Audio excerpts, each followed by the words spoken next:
আসসালামু আলাইকুম। এখন আছি আমি বানর রাজ্যে। আমার আশেপাশে কিন্তু প্রচুর বানর। এই জায়গাটার নামই বানরের বন্দর। ভাইয়া ওয়েলকাম করছি নতুন একটি ব্লগে। তো শুক্রবার আসলে আমরা যারা চাকরিজীবী আছে তাদের কিন্তু মনের ভিতরে একটা বানরের মতো নাচানাচি শুরু হয়ে যায়। তো যেই কথা সেই কাজ, আমার কলিগরা মিলে চলে আসলাম সেই বানরের মতো বানরের দেশেই চলে আসছি অলরেডি। তো দেখতেই পাচ্ছেন অসংখ্য দর্শনার্থী কিন্তু যারা সারা সপ্তাহ ক্লান্ত শ্রান্ত হয়ে একটু আনন্দের জন্য চলে আসছে।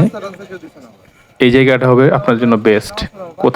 কোথায় দিয়ে কিভাবে আসবেন সব কিছু বলবো ভিডিও শেষের দিকে। তার আগে চলুন একটু মজা করে নিই। তো এখানে দেখতে পাচ্ছেন অসংখ্য দর্শনার্থী কিন্তু ছুটির দিনে এখানে ঘুরতে আসে। এখানে আসলে আপনি একসাথে দুইটা জিনিস দেখতে পারবেন। এটা কিন্তু পাশে যে বনটা দেখতে পাচ্ছেন এটা কিন্তু রাবার বাগান, এবং রাবার বাগানের শেষে বানরের এরকম দৃশ্য। হয়তো যারা এদিকে চলে আসছেন অলরেডি বুঝতে পারছেন এটা কোন জায়গা। হ্যাঁ, এটা হচ্ছে ময়মনসিংহের ফুলবাড়িয়া উপজেলার সন্তোষপুর নামক একটা গ্রামের রাবার বাগানের দৃশ্য এটা। আর রাবার বাগানের শেষে শালবন, একটা শালবন আছে, সেই বনের শেষ প্রান্তের এই দৃশ্য। গ্রামের একবার নিভৃত পল্লীর একটা ফিলিংস, সাথে প্রাকৃতিক সিনারি এবং চা এবং বানর। আর কি চাই আপনার জন্য? অসাধারণ একটা দৃশ্য আপনি দেখতে পাবেন। খোলা মাঠের নিচে প্রচুর বানর, বানর আর বানর, বানর আর বানর। আপনি নিজেই কখন বানরের মতো হয়ে যাবে তা নিজেও ঠিক ঠিক পাবেন না। তো এই জায়গাটা অবশ্যই ঘুরতে আসবেন। কাঁধে বানর নিয়ে ঘুরবেন, মজাই আলাদা। হ্যাঁ, ওদের খুনসুটির সাথে আপনাদের খুনসুটি মিলে একটা একাকার হয়ে যাবে সারাক্ষণ।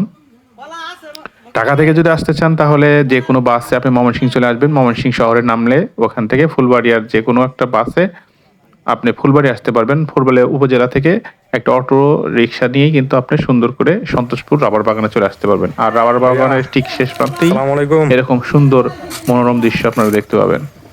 এই দৃশ্যটা উপভোগ করার জন্য কিন্তু প্রত্যেক শুক্রবার থেকে শুরু করে সপ্তাহে প্রত্যেক দিনই এখানে অসংখ্য দর্শনার্থী ভাইয়া কিন্তু ভিড় করে, শুধুমাত্র এই বানরের সাথে তাদের আনন্দ উপভোগ করার জন্য, নিজেদের ফিলিংসটা শেয়ার করার জন্য। আর হ্যাঁ, অবশ্যই বানরের জন্য কিছু খাবার সংগ্রহ করে নিয়ে আসবেন। এখানের খাবারগুলো কিন্তু খুবই এক্সপেন্সিভ, আর এখানে কিন্তু এক্সট্রা খাবারও পাবেন না। সো বানরের সাথে যদি এরকম সুন্দর একটা মুহূর্ত কাটাতে চান তাহলে দেরি না করে চলে আসুন ময়মনসিংহ জেলার ফুলবাড়িয়া উপজেলার সন্তোষপুর নামক রাবার বাগানে। আর সেখানে দেখতে পাবেন অসংখ্য বানরের একটা সমাহার। তো ভিডিওটা যদি ভালো লাগে আপনি অবশ্যই শেয়ার করে দিবেন। Thanks for watching this videos.